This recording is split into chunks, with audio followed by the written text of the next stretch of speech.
We are live. Okay.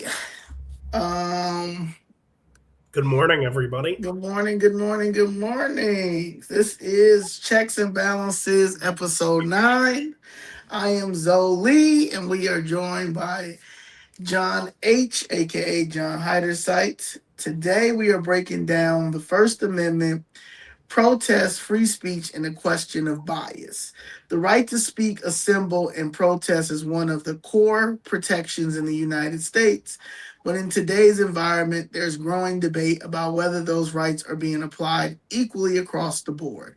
Some protests are amplified, some are criticized, some are restricted more heavily than others, and that raises an important question. Is the First Amendment being applied consistently, or is there a difference depending on who is speaking and what they're saying? So that's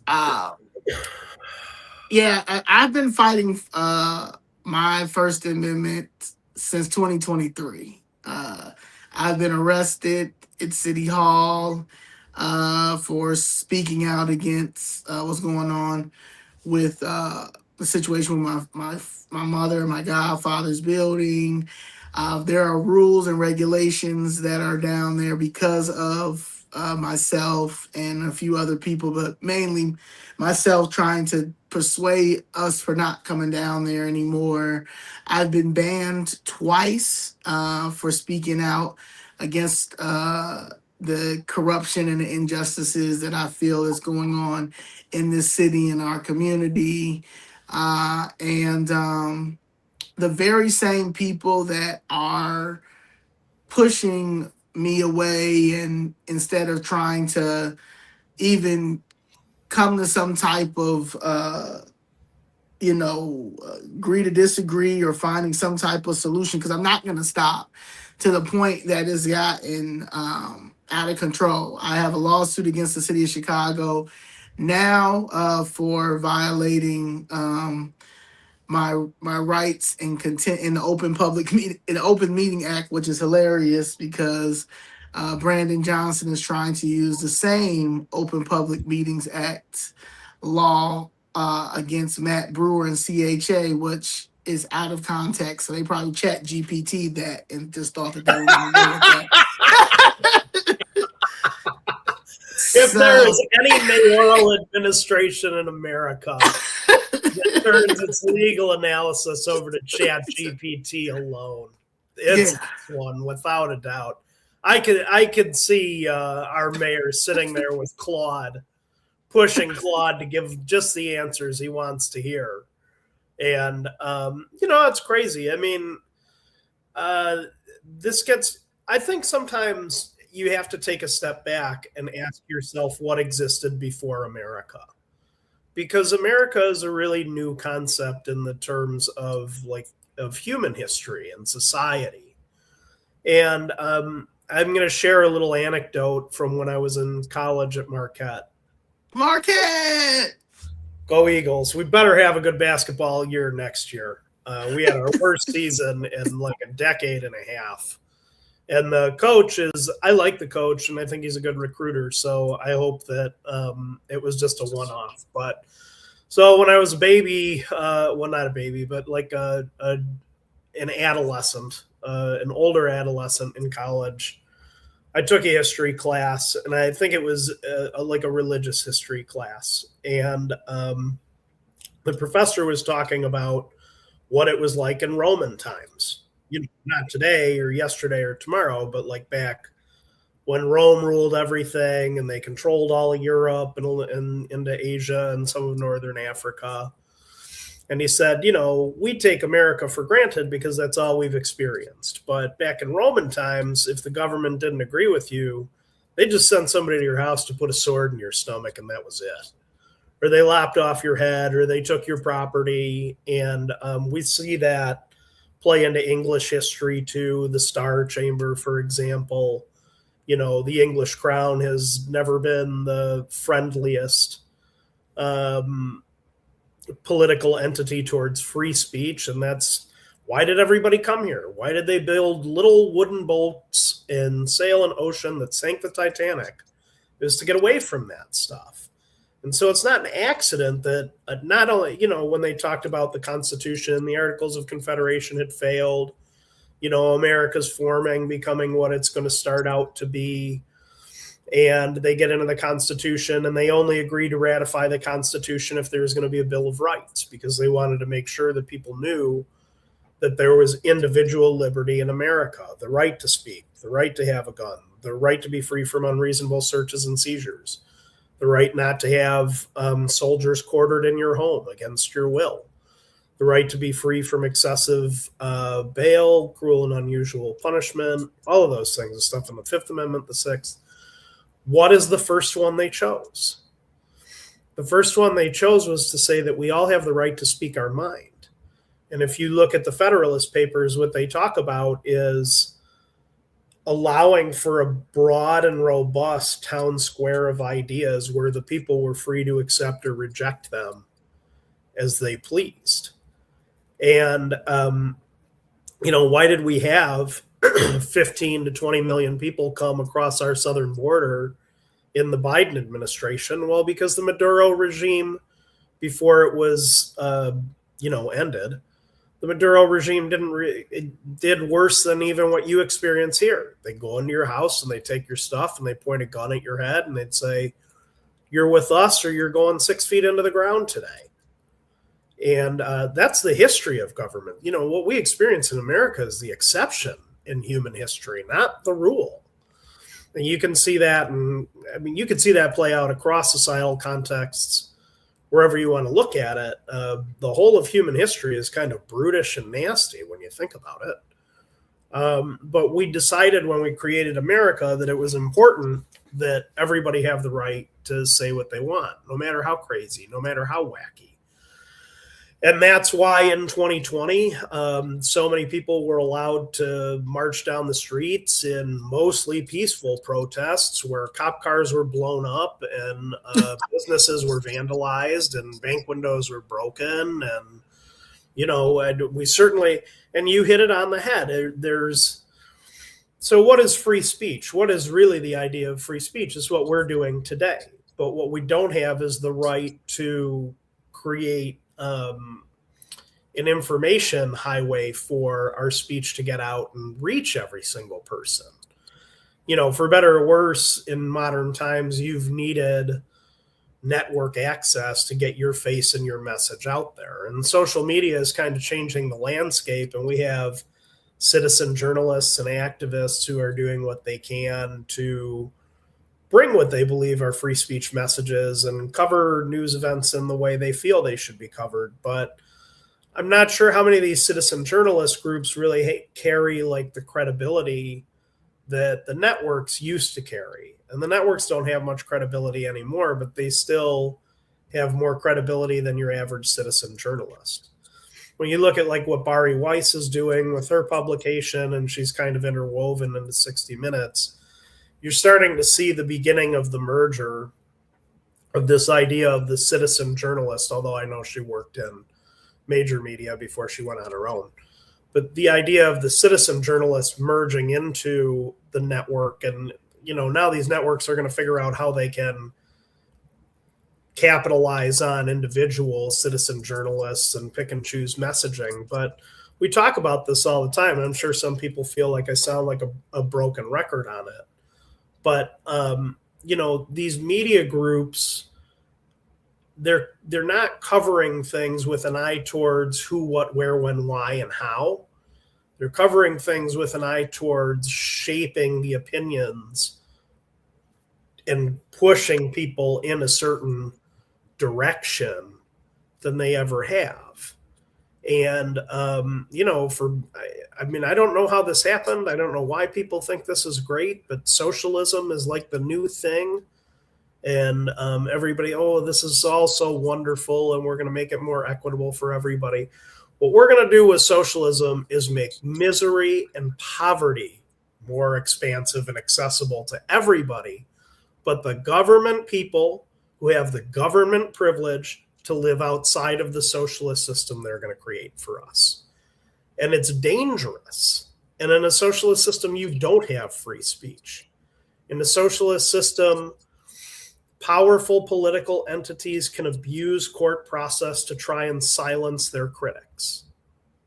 And that's not right. It's a violation of the First Amendment. It's a violation of your civil liberties. It's a violation of your civil rights. And then it gets into, judicial accountability too. If we don't have judges that believe in these things, if we have judges that just look for every exception to the rule rather than enforcing the base rule, that becomes very problematic because judicial orders carry the force of law. You can find yourself behind bars if you don't follow them. And that's a very powerful thing. It's not the judge that's going to go get you, but a whole police force will. They're paid to do it.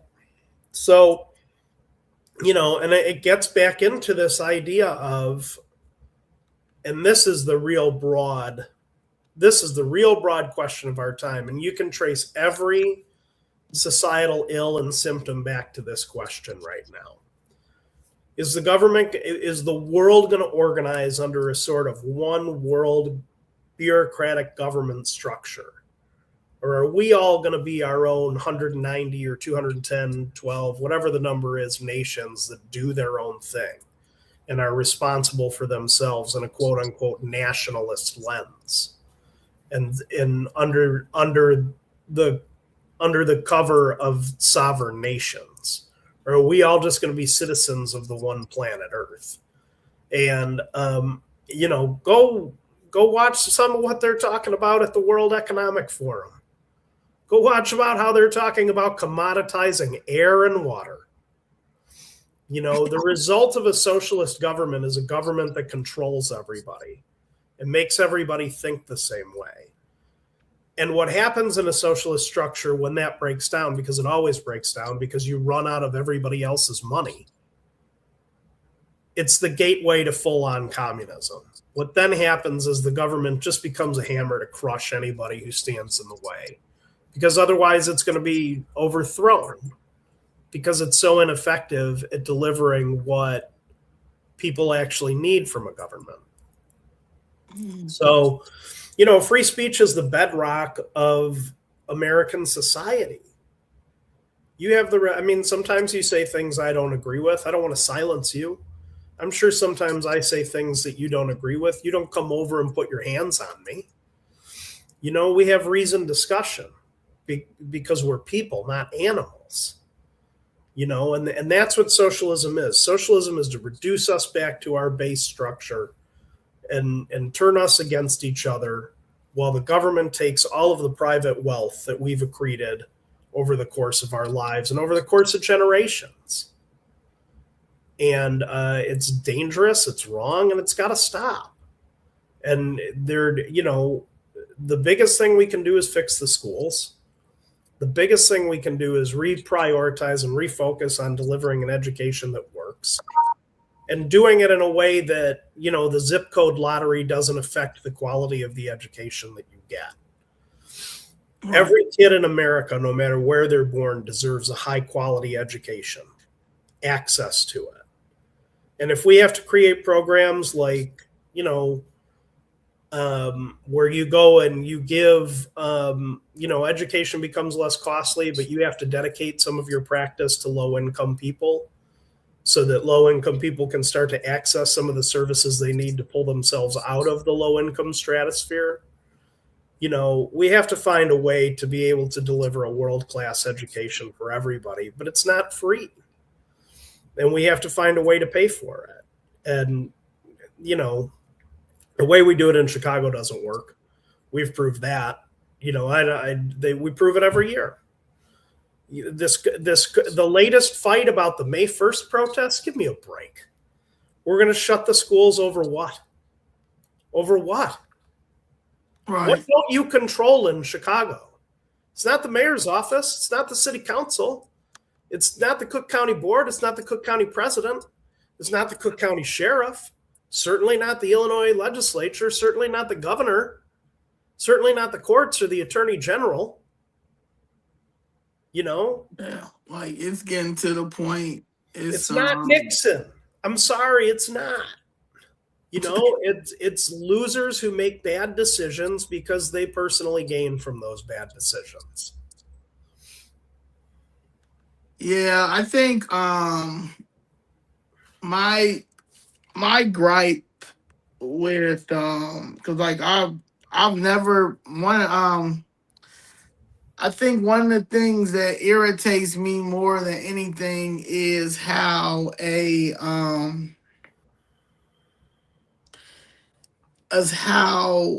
we have let government we have let the Chicago Teachers Union, and not just the Chicago Teachers Union, a lot of teachers unions that are in these democratic cities manipulate uh, the government in some type of way to overtake the education system in a way to teach them everything but what they need to be taught. Like they want the division, they want the racism, they want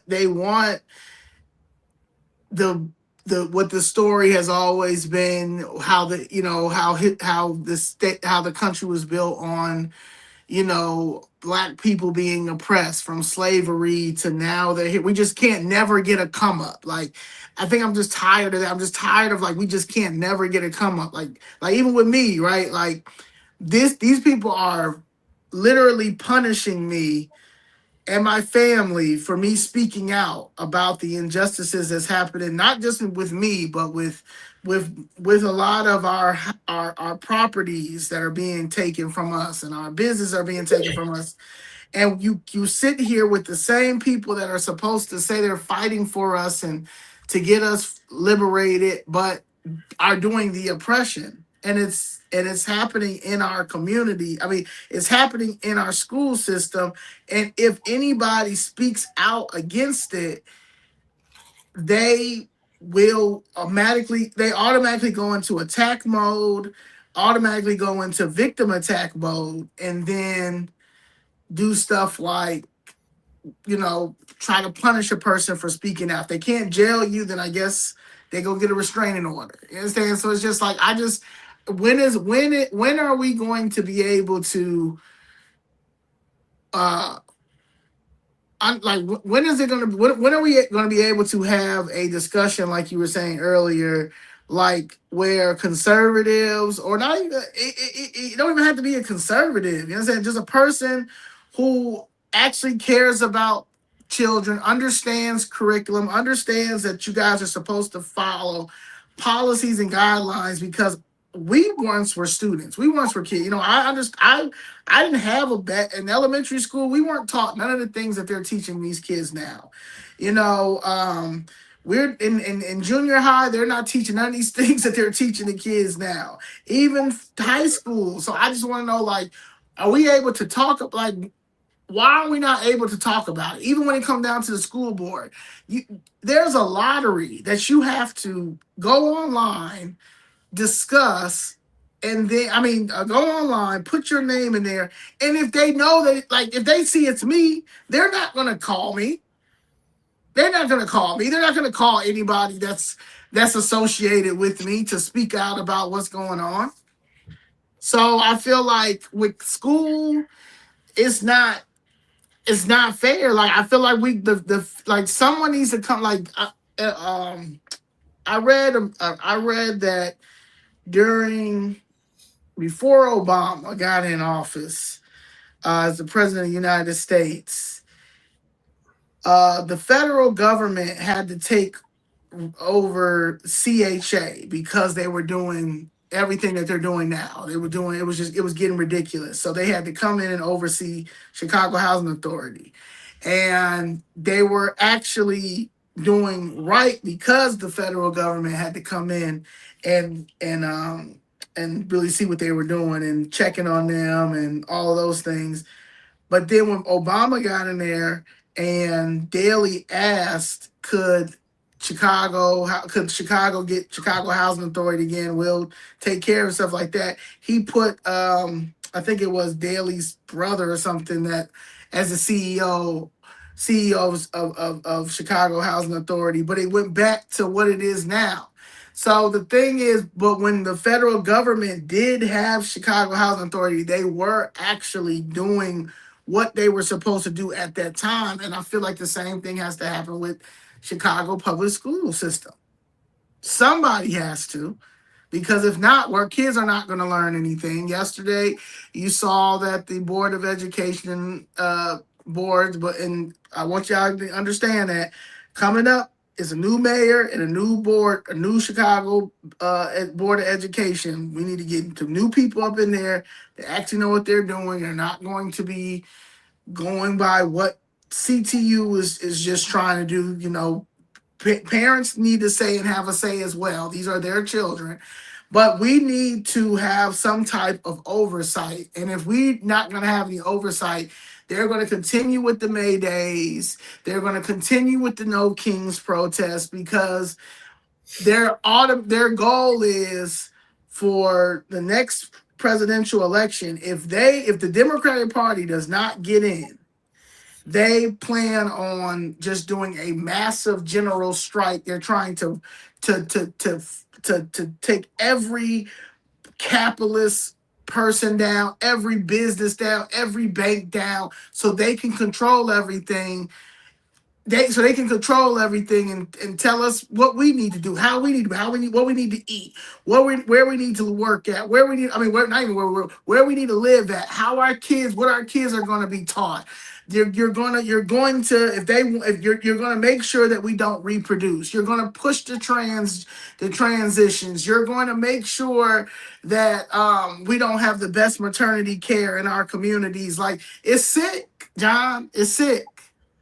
Well, this is why I always talk about, if I was running for mayor, what I would propose is a municipal convention. And I would deliver a city charter, and not just me. It has to be a collection of voices. And I'm not running for mayor. I'm not announcing that. We're not going to turn this into something it isn't. Maybe somebody else will do that soon and adopt it as part of their platform. Maybe they won't. But what Chicago has is a loose spider's web of municipal code. And that served us very well for a while, but we're a different city today. And what we need is a municipal charter to kind of set some guidelines and boundaries around all of these things, around property taxes, how that's going to be held. And the hard thing is, with the city, there's interplay with the county and there's interplay with the state. And there are things we need to do and could do as a city, like going into bankruptcy, that state law makes incredibly hard. That it's not impossible. It's just with the elected leaders we have in place and the way the law is written, it's not going to happen. So what can we do? We can vote in new leaders. That's what really has to happen. That your vote is your biggest check on this. And, unfortunately, I think a lot of people feel like they just don't like the choices in front of them for governor for whatever reason. And, I've heard some people saying that they're just not going to vote for the top of the ticket at all. That their votes are going to start at the next position below governor, basically on the state ticket. Because, we hear all the time about how much anti-Bailey sentiment is out there, and there's a lot. And in some regards, it's well earned, but there's a lot of anti-Pritzker sentiment out there that, although some of our networks are not so gleeful and quick to cover it, exists. And he's already running advertisements in some media markets for his gubernatorial campaign. I think they're very nervous on that side of the aisle, to be quite honest with you, because there's a lot of animosity still from the COVID shutdowns. What was done was completely unlawful. And it's really a shame what happened to shutting churches, keeping family members from each other on holidays, turning a school system that's one of the most expensive in the nation to remote e-learning. If the kids were already having trouble before that, I mean, every study seems to suggest that that was the wrong decision. Even Governor Hochul came out after the fact and said that they probably made the wrong. That's not crazy old wacky white John. That's a darling left Democrat governor on the East Coast saying, boy, that was stupid. We shouldn't have done it. They said that's why Mario Cuomo, because Mario Cuomo, once he lost to the Democratic primary to Zohan, and when he ran as an independent, and he did do well running as an independent, but he lost a lot of the black vote and Hispanic vote. I know for sure because of COVID. He was the governor at that time, and they said, "Nah, man, like he locked our grandmothers up." You know what I'm saying? Like in the nursing home, like they wrote a whole rant, and the Cuomo's. You know, I remember the Cuomo's with me growing up. You know, they were heavily, especially their father, was heavily into politics. He was the governor. You know, then you got one of them that's was he on news? Was it WB? I forgot what news he had. Newsmax, News Nation, one of those things. But he was on CNN. But they were very heavily known in the East Coast. Everybody knows the Cuomo's. Yeah, they're like the Romneys, kind of. Yeah, they like the Romneys, but they really messed up. He lost honestly because of the COVID situation. That's why I think that Stacey Abrams will never win. I think Keisha Lance Bottoms, she's trying to run as the governor for Georgia now. I don't think that she'll win, you know, just off of how, if it wasn't for Brian Kemp keeping Atlanta open and Georgia open in general, it would have been worse than, you know, Atlanta should not be doing better than Chicago. It really should not. Atlanta shouldn't be doing better than New York. We are a powder keg of untapped economic potential. And the reason for that is we have too many socialist yo-yos and wackos in city council and in the mayor's office who hate businesses, who hate capitalism, who hate anyone that wants to be an individual or do anything outside of what they tell us to do. What comes down from central decision-making authority. These are people who equate government with God. It's not an accident when you hear some politicians saying, both locally and federally, your rights come from government. And it's also not an accident that when you hear that as a private citizen, it's time for wholesale change. Because people making those statements have lost the plot entirely. You cannot point to one positive historical example of a socialist or communist country that has not collapsed on itself within 4 decades. It was very bad. I looked at the picture during that issue during what they asked for safety, everyone. I think people have been disappointed with the Democrat brand for a long time. I know plenty of the Chicago black community on the south and west sides that experience complete shutdown of basic services like park amenities, like after school services, to make room for newcomers, quote unquote. Just like COVID hit the black community the hardest, the migrant crisis hit the black community the hardest.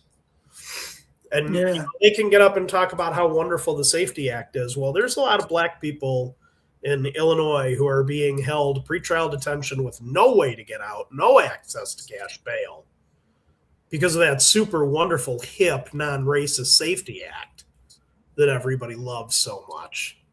Right. You know, and I mean, would Sheridan Gorman be alive today if that Safety Act didn't exist? The answer is yes. The answer is yes. And that's not the only one. That's one of 100 stories like that. Right. That members of the media don't want to cover because who owns these groups? It's not you and me. It's super rich people. You know? I don't hate the rich. I don't think it's wrong to be rich. I don't think it's wrong to go out and work and try to be who you want to be. Appreciate you. Like rich people are people too, just like poor people are people too. We're all people. We need to start looking at things through humanitarian lens. Mm-hmm.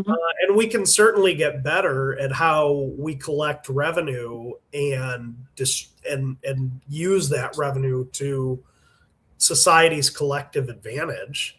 We can talk about that all day long.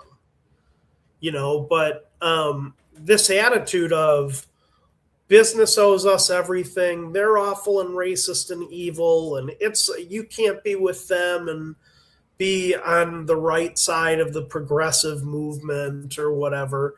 That's why businesses are leaving in droves. That's why they get out of here, because they talk about maniacal things like a head tax. And that's so bad that Springfield is now going to pass legislation that says you can't do it. And what does that highlight for you?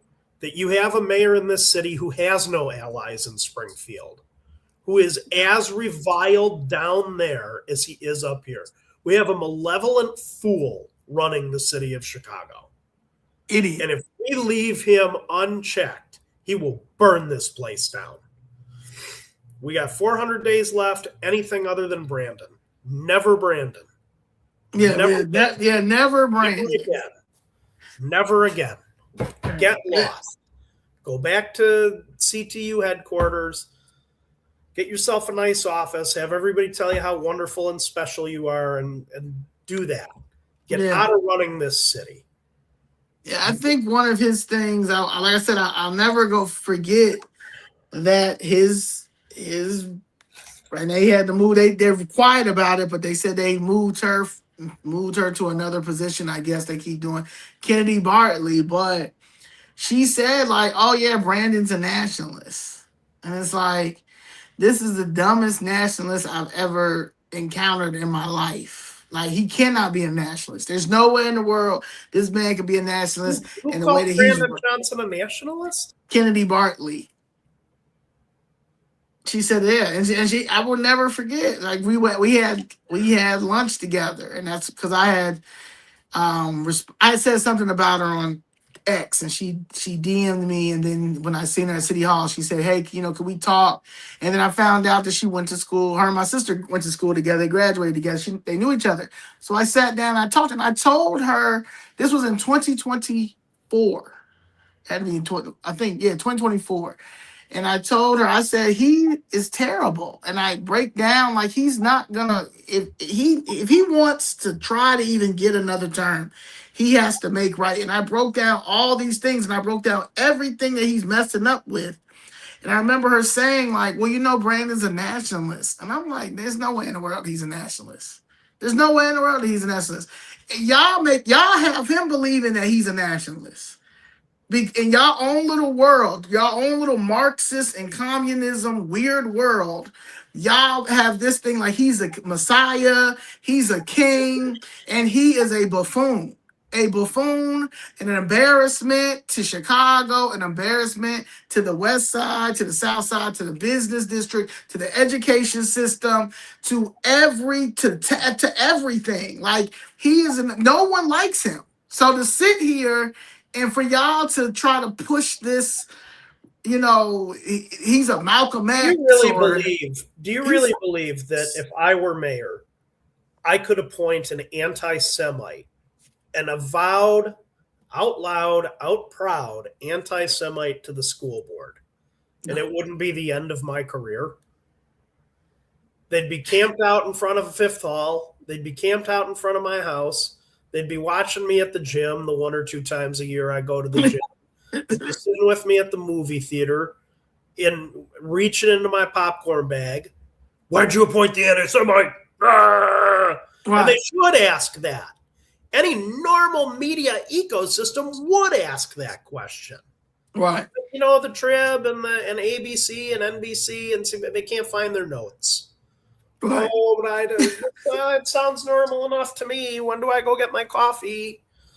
Right. And some of it is just people don't care, and because we allowed an education system for 20 years, basically, to compact everything into an oppressor-oppressed narrative has been so hugely detrimental to this society in ways we haven't even seen yet. But the ways that we've seen it have been terrible. And you know what? Do you know why you see this nonsense? Because as long as you're talking about that, you're not talking about the $156 billion pension debt problem we have that is going to crush this state entirely if it's not addressed. They say that's the reason why they won't, well, because of the law, of course, too, but the bankruptcy, because the pension, it's too many people that rely on that pension. Right, and what do they do with that pension money? And they've earned it.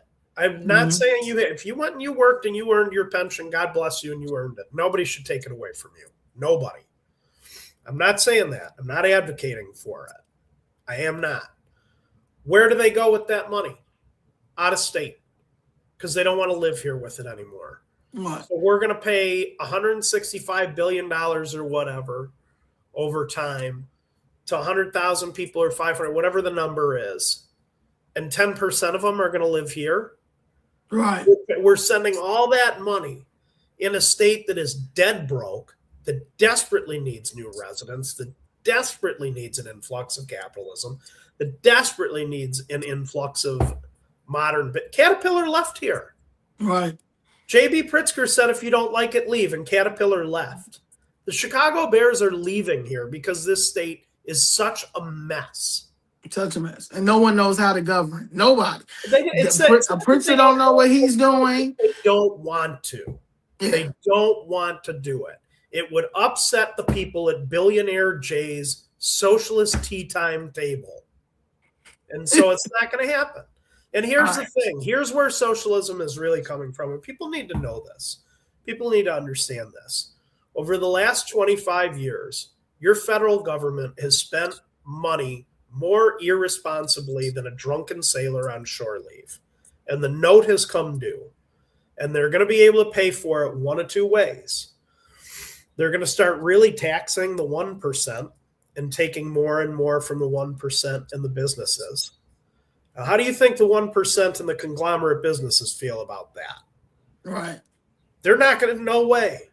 The businesses have fiduciary duties to their shareholders not to.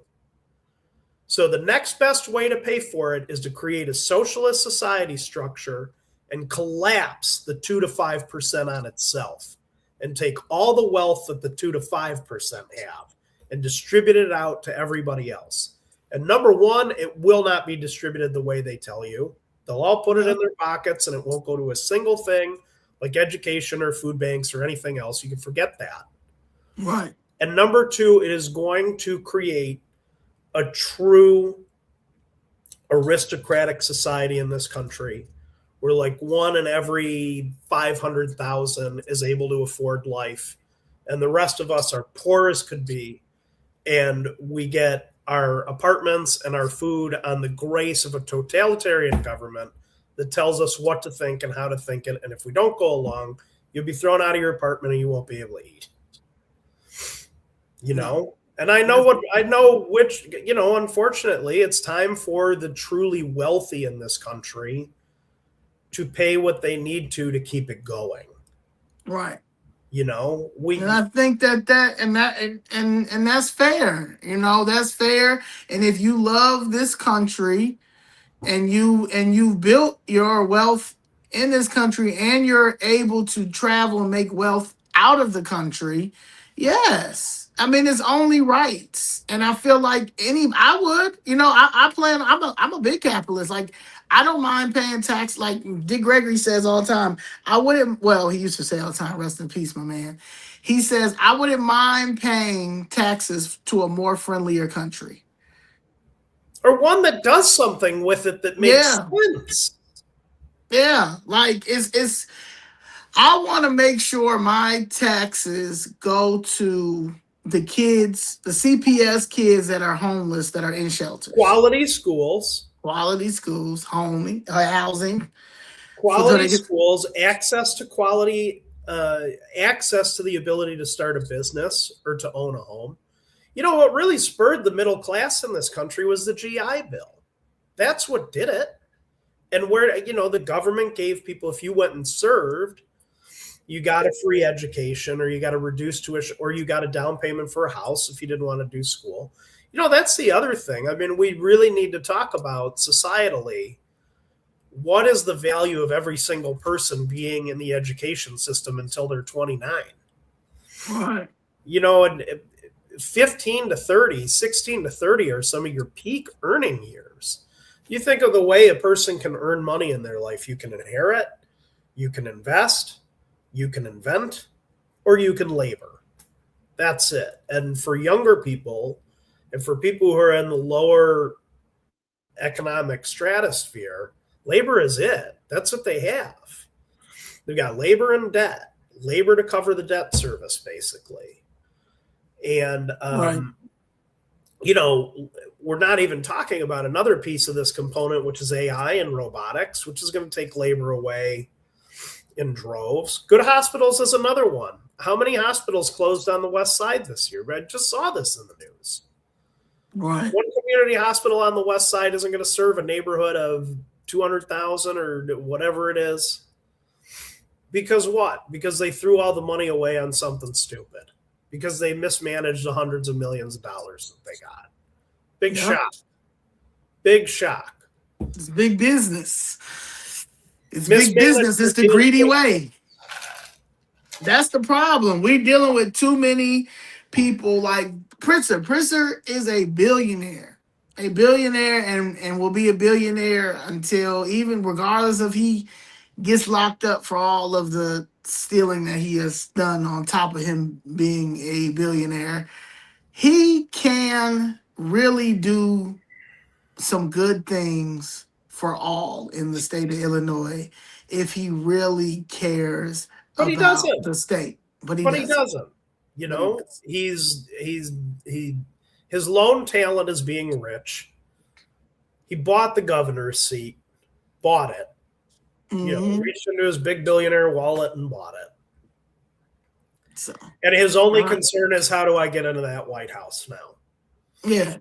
And that's not going to happen. And if it means writing the craziest EOs and subjecting Illinoisans to 25% more taxes across the board, or another round of amendments to the Safety Act where nobody can be held ever and everybody's released from the jails, and anything else that they can think of, public grocery stores that will have no food in them and cost 5 times what the normal neighborhood grocery store costs. He'll do that. More trade schools is right. And there's not, you got to get in where you fit in. Some people are meant for education. Some people are meant for labor. Some people are meant for the military. Some people are meant to be Hollywood movie stars. Right. You got to get in where you fit in, I've been very lucky and very fortunate to have access to educational opportunities, but education is not for everyone. Some of our brightest, most successful people quit school 2 years into high school and never looked back. Bill Gates, one of the richest people in the world, quit Harvard. What do you think that Thanksgiving dinner was like when Bill walked in and said, "I'm leaving Harvard because I'm going to build some silly computer laptop"? Everybody looked at him like he was crazy. But what's so neat about America, and getting back to the First Amendment, is we decided long ago we want to be a country that lets us carve our own path. Yeah. And you want to start as an electrician and then go build houses? That's awesome. You want to start as a plumber and you just want to do that the rest of your life and contribute that way? That's great. It's better than going out robbing, pushing drugs, not going to school, not having a family. And that's the other thing. I mean, I think people need to look back at family a little bit. My family is a blessing and I'm really happy with it. It's not for everybody, and you're not a bad person if you don't choose to have a family. But I know my family grounds me quite a bit, but this country today, the people who are here, and I don't mean this like migrant or citizen, I just mean everybody who's here, has such a fundamentally different experience and expectation from life than the people who wrote the rules 200 or 300 years ago. Right. And some of the rules still make sense, and some of them don't, and some of them there's gray area and everything else. But, if we're all so busy that we're at each other's throat because, oh, you're a Republican, I won't talk to you, or you're a Democrat, I won't talk to you, or you believe in this or that, so you're evil. We have to get away from that. Our problems are too big right now, and what we need are leaders with common sense.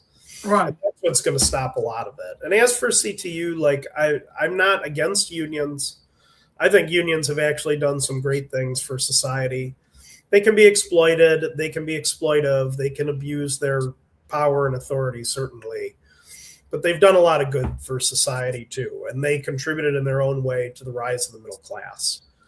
And that's a positive thing. But like when you don't have leaders that will stand up to what's turning into a super union of socialist zealots that's ruining it for everybody else. How many more plumbers would we have in this city? Would we be able to employ in this city? How many more building managers? How many more electricians, carpenters, roofers, all of that could we be employing if we had a city where there were 12 or 13 cranes in the air rather than none? And the reason we don't have those cranes in the air is because the people running this city and the people running this county and the people running this state think it's racist and wrong to have that go on, to have economic prosperity. What the people running this place want is for everybody to have the same amount of nothing.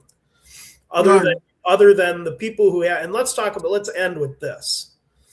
I've heard so much about privilege in the last 4 or 5 years. Privilege this, privilege that. Let's talk about government privilege. Let's talk about the government privilege to have safe streets for your Democratic convention when every other week of the year, 5 to 10 kids are gunned down any night of the week, laying in their own blood in the street corners. But the Democrat glitterati comes into town and all of a sudden they know how to secure the streets for 5 nights. That's government privilege. Let's talk about the privilege to live out of state, declare out-of-state deductions, send your kids to private schools, and then have the government privilege to tell everybody else how they should educate their kids and that they're racist if they don't do it the way that they're told.